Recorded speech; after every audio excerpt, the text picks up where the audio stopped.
Si Alex ay 3 taon nang naninirahan sa kanyang apartment at sa hindi malamang dahilan ay naging katakot-takot ang mga pangyayaring nararanasan niya. Bigla na lang siyang nakakarinig ng malalakas na kalabog na nagpapagising sa kanya tuwing hating gabi. Mga gamit sa paligid ng bahay na nawawala sa ayos.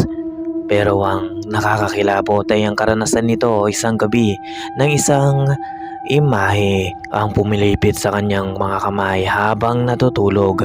Ayon sa kanya, nakakatakot at nakakakilabot ang mga tingin nito habang tumatawa. Kaya naman nang magising siya ay nilughog niya ang bahay. Ngunit wala naman siyang nakita. Lalong naging agresibo ang mga paranormal events sa paglipas ng mga araw, kaya nagpasya na siyang umalis. Pero naglagay muna siya ng mga kamera upang ipakita ang mga kaganapang ito. Сразу же вскочил, включил свет. Это не может не напугать.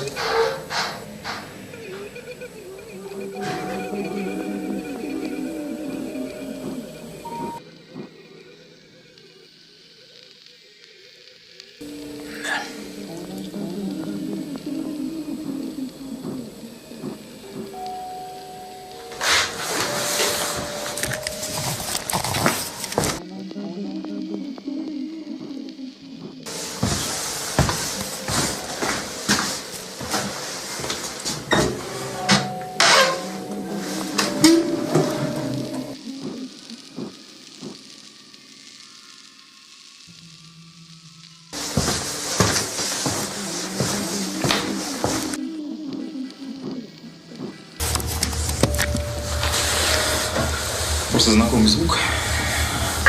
Изредка я услышал, похож. May malakas na kalabog na naman siyang narinig mula sa kusina. Ngunit nang puntahan niya ito ay wala namang o sino man sa loob. Di kalaunan ay umalis siya upang pumunta sa kaibigan nito. Алло? Да. Давай.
Nang makauwi siya ay nireview niya ang camera footage.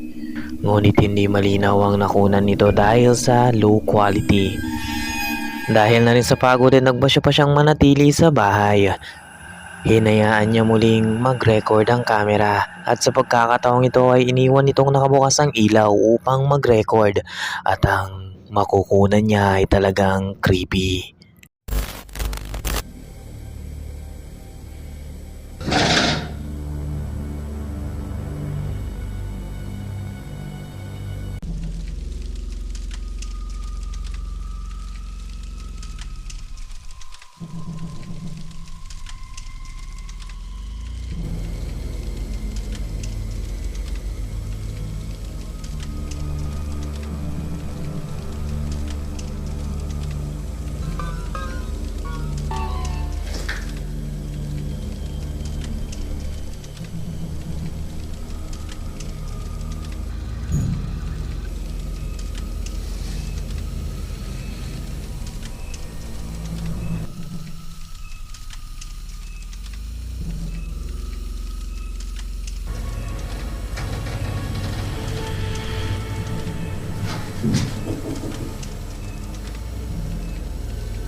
Nang i-check nito ang camera ay nagtaka si Alex dahil wala na naman sa ayos ang camera nang biglang ito ang mangyari.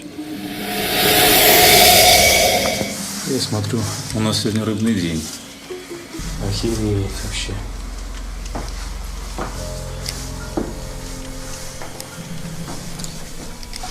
Что там осталось? Слушай, ну вообще жесть.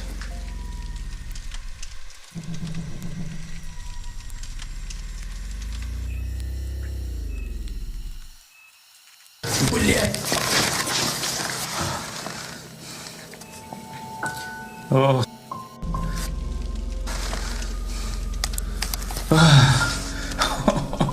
А, до усрачки. Ее.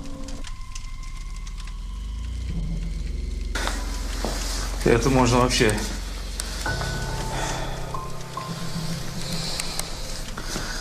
О, блядь. Gulat na gulat si Alex sa makita nitong mga paa na nakatayo sa pintuan. Pero ang nakakakilabot ay wala itong katawan. Nang mapapalikwas si Alex ay siya ring pagkawala ng mga paa. So ano sa tingin mo? Isa kaya itong real paranormal events na nakunan ng camera ni Alex o gawa-gawa lamang din? Kayo na ang humusga.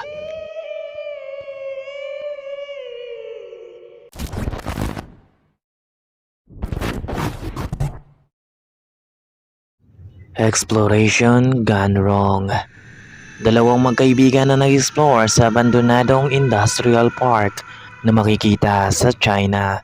Ang lugar ay mahigit 3 taon ng abandonado, kaya naman ang mga pintuan at mga daanan papasok sa gusali ay isinara na upang maiwasan ang pagpasok ng mga intruder at iba pa. Pero hindi ito hadlang sa dalawang magkaibigan matapos silang makakita ng pasukan sa paligid ng gusali.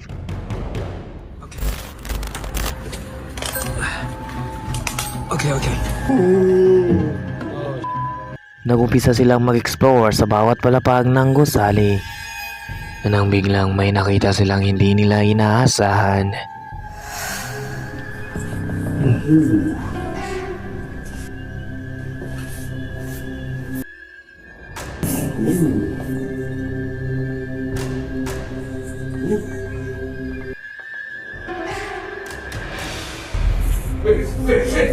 What the?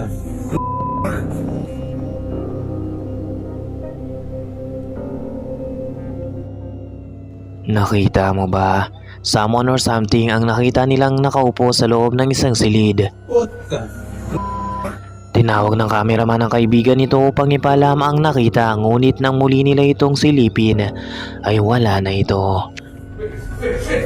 What the?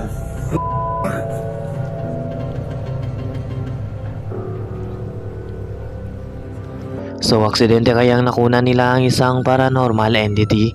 O gawa-gawa lamang din? Ano sa tingin mo?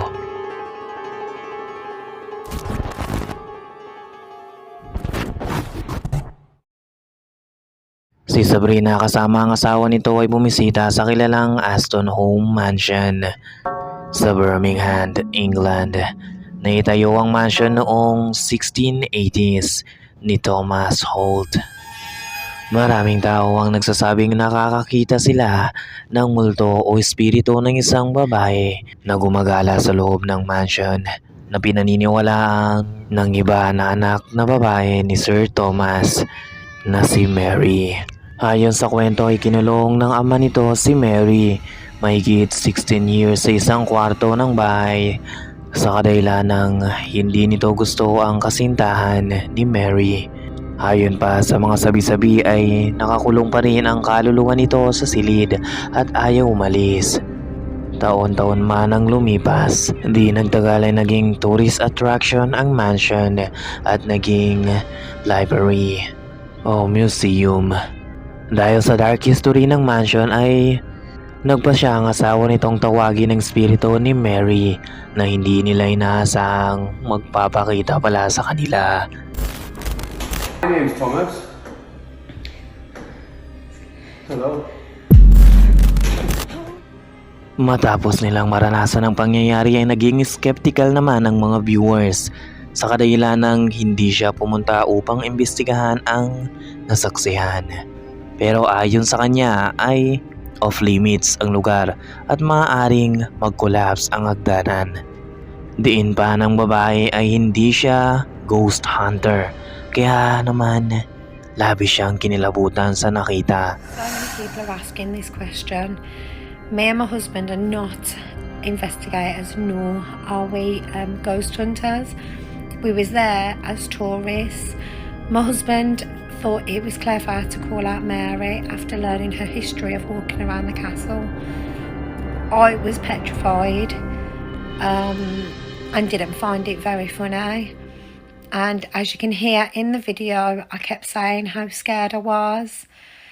When we saw the shadow, as I dropped my phone, as you can see my phone goes down, something came towards us. At this point, I had started crying as a big grown woman.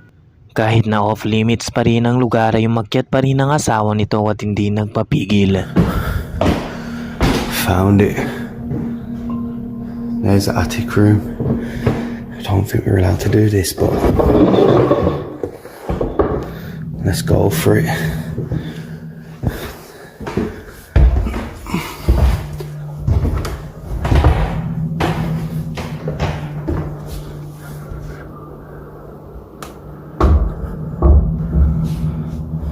Wow, it is freezing cold in this room.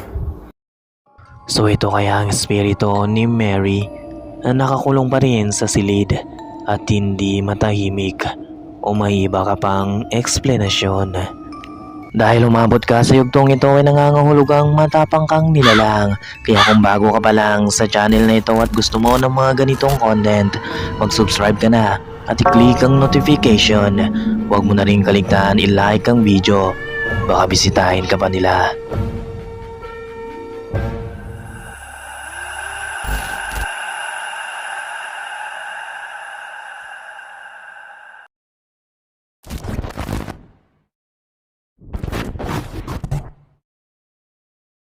Isang babae mula sa Jamaica ang lumabas upang kunin ang gamit nito sa sasakyan, pero wala siyang kaalam-alam na isang makapanindig balahibong imahe ang makukunan ng CCTV camera.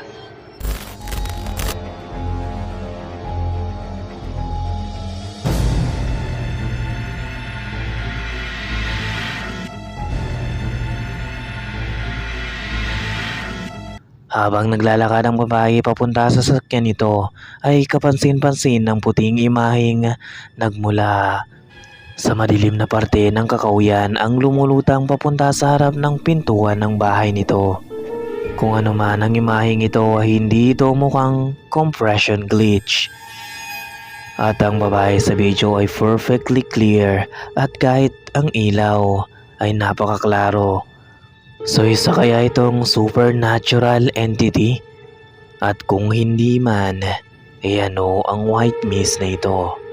May nalalaman ka ba?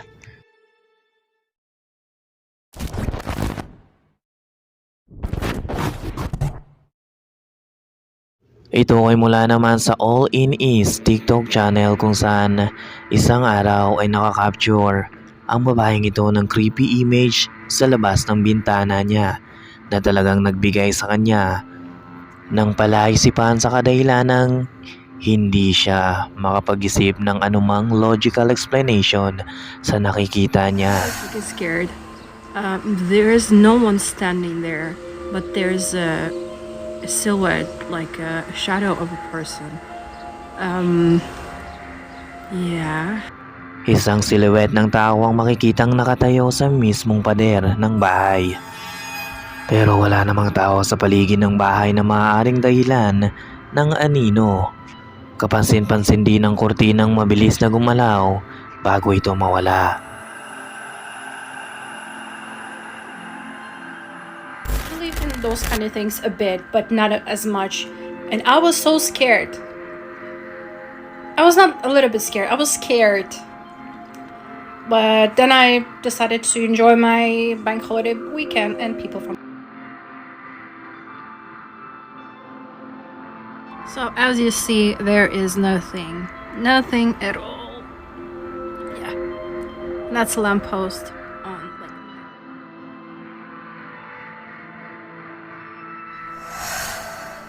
Malabong painting lamang ito dahil agad rin itong nawala. So ano kaya ang dahilan ng paglabas ng strange shadow figure na ito? Paranormal kaya ito o may tamang eksplanasyon sa pangyayaring ito? Pakaliwanagan naman kami.